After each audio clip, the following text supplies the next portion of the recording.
ब्रह्मपुत्र जैसी पावन नद के अभिसंचित और असम की इस पावन धरा को, जिस पावन धरा ने अपने गौरवशाली अतीत के लिए इस पूरे क्षेत्र को और पूरे भारत को गौरवान्वित किया है, ऐसे सिंगरी गुप्तेश्वर महादेव की इस पावन धरा को कोटि कोटि नमन करते हुए मैं आप सबका हृदय से अभिनंदन करता हूं। बहनों और भाइयों, असम की यह पावन धरा भारत की गौरव की पावन धरा है। विदेशी आक्रांताओं के साथ कैसा व्यवहार होना चाहिए, अहोम राजवंश के द्वारा इसी भूमि से 600 वर्ष पहले लचित बोरफुकन के नेतृत्व में अदम्य साहस का परिचय देते हुए जो शौर्य और पराक्रम दिखा करके इस पावन धरा को विदेशी आक्रांताओं से मुक्त करते हुए, उन्हें दूर दूषित करते हुए भारत के गौरव और सम्मान की रक्षा इस पावन धरा के वीर योद्धाओं ने किया है। इस पावन धरा को कोटि कोटि नमन करते हुए मुझे आज गौरव की अनुभूति हो रही है।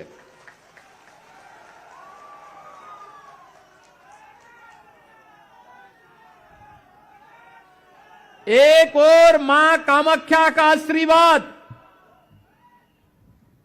यहां के श्रमिकों और कामगारों की मेहनत और परिश्रम का परिणाम है कि यहां की चाय दुनिया के बाजारों में, दुनिया के घरों में लोगों को एक नई स्फूर्ति प्रदान करती है। तो दूसरी ओर संगीत और संस्कृति का अद्भुत संगम कैसे होना चाहिए, इसी पावन धरा के महासपूत भारत रत्न भूपेन हजारिका इसी पावन धरा ने देश को दिया था। याद करिए, ये वही धरा है बहनों और भाइयों, जिस धरा ने देश को विपरीत परिस्थितियों में एक नई पहचान देने का काम किया। और वह पहचान है जिस पहचान के बल पर आज पूरा भारत गौरव की अनुभूति करता है। बहनों और भाइयों, ये भारतीय जनता पार्टी की सरकार है, जिस सरकार ने आज इस पावन धरा से जुड़ी हुई इन विभूतियों को, उनके देश के प्रति योगदान को, असमिया संस्कृति को संरक्षण करने के कारण उन्हें सम्मानित करने का काम किया है। और उस परंपरा में याद करिए, आज के भारत के यशस्वी प्रधानमंत्री श्री नरेंद्र मोदी जी ने संगीत और संस्कृति के लिए असम के महानायक के रूप में भूपेन हजारिका को 2019 का भारत रत्न देकर के भारत रत्न की परंपरा को गौरवान्वित करवाया। सरदार अटल बिहारी वाजपेयी जी जब प्रधानमंत्री थे 1999 में, उन्होंने इसी पावन धरा के महान सपूत श्री गोपीनाथ बोरदोलोई को भी भारत रत्न देकर के सम्मानित करने का काम किया था। वैष्णव परंपरा में श्रीमंत शंकर देव की परंपरा हो या माधव देव की परंपरा, ये असम ने ही उसे देश और दुनिया तक पहुंचाने में अपना योगदान किया। जो धरा संगीत और संस्कृति की, अन्नदाता किसानों के संरक्षण की भूमि रही हो, जिसने विदेशी आक्रांताओं को धूल दूषित किया हो, उस पावन धरा के सामने कांग्रेस ने यूडीएफ के साथ मिलकर के पहचान का संकट खड़ा किया। यह पहचान का संकट किसी एक क्षेत्र में नहीं था, असमिया जाति के सामने, यहां की माटी के सामने, यहां की बेटी के सामने ये पहचान का संकट किसी ने खड़ा किया था। ये कांग्रेस और यूडीएफ का अघोषित समझौते के कारण हुआ था। तुष्टीकरण की नीति पर चल करके इन्होंने असमिया पहचान को पूरी तरह समाप्त करने का कुत्सित प्रयास किया। इन्होंने यहां की माटी के साथ घुसपैठियों को घुसा करके असम के सामने पहचान का संकट खड़ा किया। शासन की, असम के नागरिकों की, असम की बहनों की, असम के नौजवानों के हक पर घुसपैठियों के माध्यम से डकैती डलवाने का काम किया। बेटी के माध्यम से असमिया संस्कृति को इन्होंने पूरी तरह समाप्त करने की साजिश रची। लेकिन जब प्रधानमंत्री मोदी जी के नेतृत्व में दिल्ली में सरकार बनी, असम के अंदर डबल इंजन की सरकार आई, पहले श्री सर्बानंद सोनोवाल जी के नेतृत्व में और फिर आज के लोकप्रिय मुख्यमंत्री श्री हेमंत बिस्व शर्मा जी के नेतृत्व में जब यहां पर फिर से सरकार बनी, तो बहनों और भाइयों, अब असम चाय की स्फूर्ति के साथ साथ चिप उत्पादन करने का भी एक नया केंद्र बन गया है। अब डबल इंजन की ये सरकार असम के पहचान को तो संरक्षित कर ही रही है। असमिया संगीत, असमिया संस्कृति, असमिया से जुड़े हुए महापुरुष, उनके नायक, महानायक, योद्धा, इन सबको तो सम्मान मिल ही रहा है। अब असम में विकास और विरासत का एक अद्भुत समन्वय देखने को मिल रहा है। याद करिए, मां कामाख्या का कॉरिडोर का निर्माण हो रहा है, श्रीमंत शंकर देव का कॉरिडोर और वहां की भूमि के संरक्षण का कार्य नए सिरे से प्रारंभ हुआ है। गरीबों को मिलने वाली योजना का लाभ बिना भेदभाव के उन तक पहुंचेगा। डबल इंजन सरकार ने 10 वर्ष के अंदर वह करके दिखाया है। पहले यहां के गरीब का राशन विदेशी घुसपैठिए खा जाते थे। आज असम के हर नागरिक को राशन की सुविधा का लाभ मोदी जी के नेतृत्व में और हेमंत बिस्व शर्मा जी के नेतृत्व में प्राप्त हो रहा है। उज्ज्वला योजना में रसोई गैस का सिलेंडर मिल रहा है।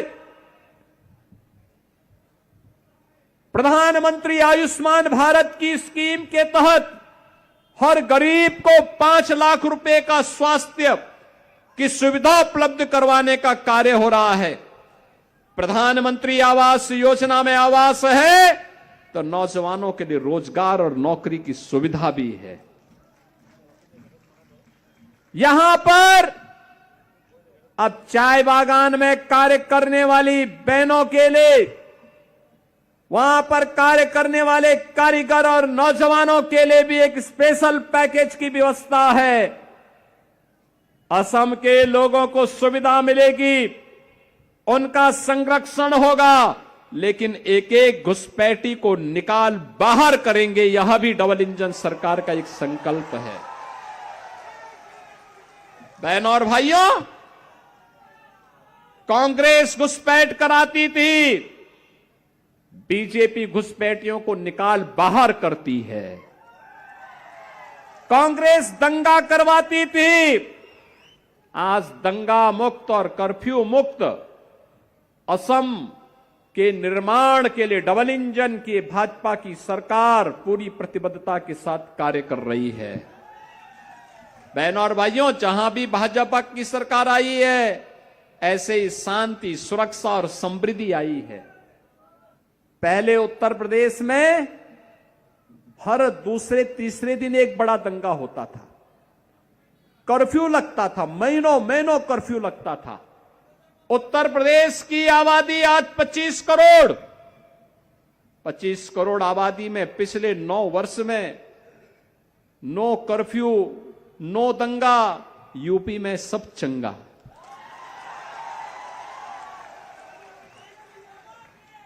पांच 500 वर्षों में जो काम नहीं हो पाया, आज अयोध्या में श्री राम जन्मभूमि पर भगवान राम का भव्य मंदिर का निर्माण हो गया। भव्य राम मंदिर का निर्माण हो गया।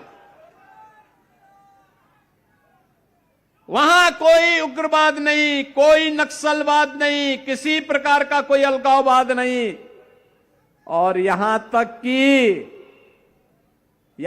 तक कि सड़कों पर भी वहां नमाज नहीं पढ़ी जाती है।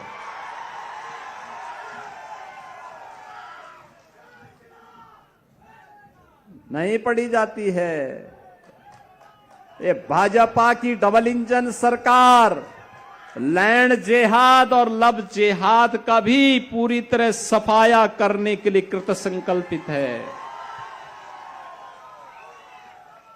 ये केवल और केवल इसकी गारंटी बीजेपी और एनडीए दे सकती है, कांग्रेस नहीं दे सकती, यूडीएफ नहीं दे सकती, क्योंकि इनको तो घुसपैठियों का वोट चाहिए, देश की कीमत पर वोट चाहिए। नौजवानों के सामने पहचान का संकट खड़ा करके ये लोग देश की सुरक्षा पर सेंध लगाने वाले लोग हैं। अफवाह पैदा करके लोगों को गुमराह करने वाले लोग हैं। मोदी जी के नेतृत्व में जो कहा वह करके दिखाया। याद करिए, मोदी जी जितनी बार पूर्वोत्तर के भारत में आए हैं, कांग्रेस के 60 वर्ष में, कांग्रेस के शासनकाल में कोई प्रधानमंत्री इतनी बार नहीं आया होगा। मोदी जी ने पूर्वोत्तर भारत की 78 यात्राएं की हैं अपने 11 वर्ष के कार्यकाल में। अकेले असम की 36 यात्रा की है, तब यहां सुरक्षा, शांति और सुशासन का माहौल खड़ा हुआ है। कनेक्टिविटी जो 60 वर्ष में कांग्रेस नहीं कर पाई, रोड की कनेक्टिविटी 4 लेन एंड 6 लेन की हाईवे के साथ, रेल की कनेक्टिविटी पूर्वोत्तर के हर राज्य तक, एयर कनेक्टिविटी देश के अंदर हर जगह जाने के लिए, और इनलैंड वाटरवे की भी कनेक्टिविटी। 4 प्रकार की कनेक्टिविटी अकेले आपके असम के अंदर आज देखने को मिलती है। रोड की कनेक्टिविटी हो, रेलवे की कनेक्टिविटी हो, एयर की कनेक्टिविटी हो, या फिर इनलैंड वाटरवे की कनेक्टिविटी, ये डबल इंजन की सरकार का मोदी जी के नेतृत्व में किया गया कार्य है, जो आज असम को एक नई पहचान दिला रहा है। याद करिए, पहले मेडिकल कॉलेज नहीं थे, इंजीनियरिंग कॉलेज नहीं थे। आज असम के अंदर ये डबल इंजन की सरकार ने मेडिकल कॉलेज भी बनाए हैं, इंजीनियरिंग कॉलेज भी बनाए हैं, एम्स भी बनाया है, एनआईटी दिया है, आईआईटी दिया है, आईएम दिया है, और वर्ल्ड क्लास संस्थान का एक केंद्र आज पूर्वोत्तर भारत बना है, असम बना है। पहले नौजवानों के हक पर घुसपैठिए काबिज हो जाते थे। असम के लोगों का राशन घुसपैठिए डकार जाते थे और अब हर असम के नागरिक को उसका हक प्राप्त कराने की गारंटी मोदी जी के नेतृत्व में डबल इंजन की सरकार ले रही है। और इसीलिए तो मैं कहने के लिए आया हूं, अयोध्या में राम मंदिर का निर्माण और काशी विश्वनाथ धाम का भव्य निर्माण हो जाता है तो मां कामाख्या का भव्य कॉरिडोर का निर्माण भी उसी भव्यता के साथ होना है, तय है। और इसकी गारंटी केवल और केवल डबल इंजन की भाजपा की सरकार दे सकती है, कांग्रेस नहीं देगी। इन नौजवानों को रोजगार की गारंटी और इन बहनों को सुरक्षा की गारंटी और स्वावलंबन की गारंटी केवल भारतीय जनता पार्टी की डबल इंजन सरकार दे सकती है। ये कांग्रेस और यूडीएफ नहीं दे सकती। ये लोग सुरक्षा में सेंध लगाने वाले लोग हैं, घुसपैठियों को भारत की संस्कृति के साथ खिलवाड़ करवाने वाले लोग हैं। इन पे विश्वास नहीं किया जा सकता। और इसीलिए मैं आप सबसे अपील करने के लिए उत्तर प्रदेश की धरा से विशेष रूप से असम की इस धरा पे आया हूं, आप सबसे विनम्र अपील करने के लिए। हमारे यहां पर बरसोला से डबल इंजन की सरकार ने जो काम किया है उसके दम पर से हेमंत बिस्वा शर्मा जी को दोबारा मुख्यमंत्री बनाने के लिए और असम के अंदर बीजेपी की हैट्रिक लगाने के लिए सी ऋतुवरण शर्मा को इस विधानसभा क्षेत्र से प्रत्याशी बना करके उतारा है।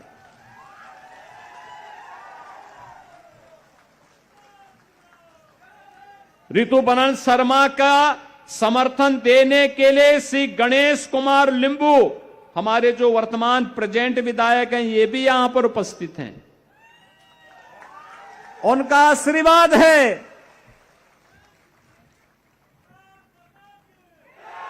श्रीमती मधुस्मिता डेका हजारिका भी यहां पर आए हैं समर्थन देने के लिए और नेतृत्व देने के लिए। हमारे सांसद रणजीत दत्ता जी का आशीर्वाद तो पहले से है। आपका आशीर्वाद मिलेगा? दोनों हाथ उठा करके बोलो, दोनों हाथ उठा करके आशीर्वाद मिलेगा ना? विकसित भारत और विकसित असम के लिए डबल इंजन की सरकार आवश्यक है और विकसित होगा तब जब बरसोला में भी डबल इंजन की सरकार चलती हुई दिखाई देनी चाहिए। इसको चलाने की तैयारी है ना? सुरक्षा और सुशासन और सेवा की गारंटी तो ये हमारे रणजीत दत्ता जी, ऋतुवरण शर्मा जी, गणेश कुमार लिंबू जी, ये सब लोग ले लेंगे। आपका काम तो इनको मजबूती देना है, कमल खिलाना है। उसी कमल में मां कामाख्या का आशीर्वाद इनको प्राप्त होगा और मां लक्ष्मी समृद्धि लाने का काम कर देगी। ये सब करवाएंगे ना? दोनों हाथ ला करके आशीर्वाद दीजिए। दोनों हाथ ला करके, जहां तक आवाज जा रही है। आप सबका आशीर्वाद यहां से श्री ऋतुवरण शर्मा को भारी बहुमत से विजयी बना करके असम के अंदर तीसरी बार डबल इंजन की भाजपा की सरकार लाने में मदद करेगी। और बहनों और भाइयों, डबल इंजन की सरकार आपको सुरक्षा की गारंटी देगी, नौजवानों को नौकरी और रोजगार की गारंटी देगी, बहनों को स्वावलंबन और सुरक्षा की गारंटी देगी, असम को सुशासन और असम को समृद्धि के नए सोपान तक पहुंचाने के साथ ही विकसित असम की परिकल्पना को साकार करने में अपना योगदान देगी। और इसी के लिए आप सबका अपील करने के लिए मैं विशेष रूप से आया हूं। आप सभी लोग 9 अप्रैल को भारी बहुमत से कमल चुनाव चिन्ह पर श्री ऋतुपर्ण शर्मा को भारी बहुमत से विजयी बनाने में अपना योगदान दें। सभी लोग देंगे? सभी लोग देंगे ना? तो मेरे साथ बोलेंगे, भारत माता की, भारत माता की, भारत माता की जय श्री राम, जय जय श्री राम।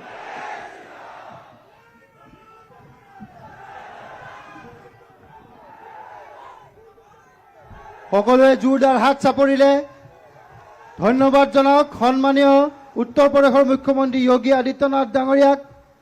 জোৰদাৰ হাত চাপৰি তেখেতে গম পাব লাগিব যে আমি বৰছলা সমষ্টি ৰাইজে তেখেতে আমাক যি উৎসাহ দিলে আমি 50,000ৰ ওপৰ ভোটত এই বৰছলা সমষ্টি আমি জিকাই দেখাম। ভাৰত মাতা কি, ভাৰত মাতা কি জয়।